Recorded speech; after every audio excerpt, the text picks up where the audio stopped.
Habari, kwa majina naitwa Lydia Michael Adolf. Leo nimekuja kuwaletea uchambuzi wa mechi ya Uganda dhidi ya Tanzania.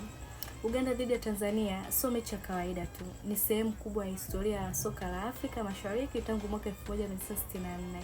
Mataifa haya mawili yamekuwa yakikutana, yakishindana na kujenga moja ya upinzani mkali barani Afrika.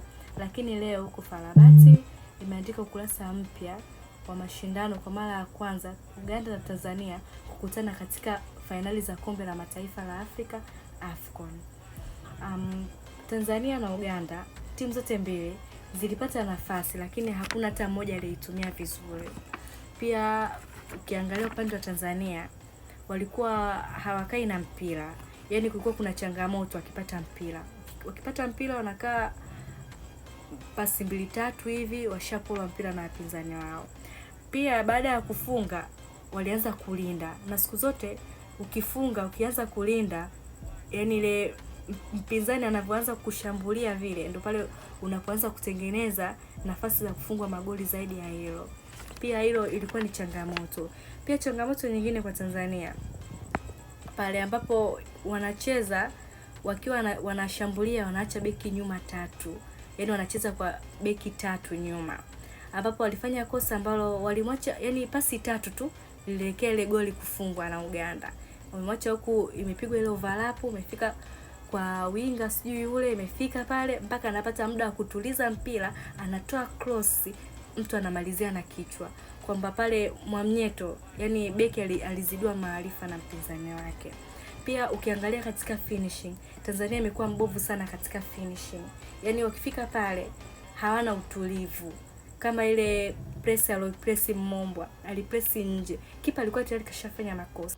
Kwa hiyo tukiongelea finishing ni kwa namna hiyo, kwamba mchezaji anafika pale eneo la goli anakosa maamuzi mazuri ya kufanya, kwamba hapige eneo sahihi, yeye anachagua kupiga nje. Mombwa alifanya kosa la namna hiyo, badala ya kuchagua kuangalia goli akapresi nje. Though kipa alikuwa shafanya makosa, ilibidi atumie ile kosa kama fursa. Pia kulikuwa kuna changamoto, Tanzania ni walikuwa nyuma katika kumiliki mpira, walikuwa nyuma ingawa walikuwa naenda mbele. Pia tukiongelea swala la Tanzania, wanajitahidi sana, wameimprove sana. Ukiangalia game iliyopita walicheza vizuri, though matukio hayakuwa mazuri kihivyo, walicheza vizuri. Na pia kadri siku zinavyozidi tunaiona Tanzania ni wapi inapoenda, ni vipi, yani vipaji vya vijana vinavyojitokeza, vinavyokuwa. Tukiangalia hapa hatuwezi kuacha kumsifia Foba, amejitahidi, wakina Mabula. Pia vile kocha naye apewe maua yake kwa kuifanya Tanzania ibadilike, kapabadilisha paleti sana. Kwa hiyo yani kama hivyo, yani nawapa imani Tanzania kujiamini kwamba tunaweza tukafika mbali, tunaweza tukafanya mazuri zaidi ya hapo. Pia katika michezo yetu hii huwezi ukakosa ni kusifia ubora wa kocha. Kocha ndio anaifanya kwamba timu inakuwa na uwiano mzuri wa kushambulia na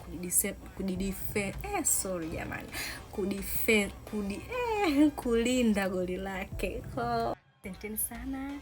Leo ni hicho kidogo nilichokuwa nacho nimeshare na nyinyi.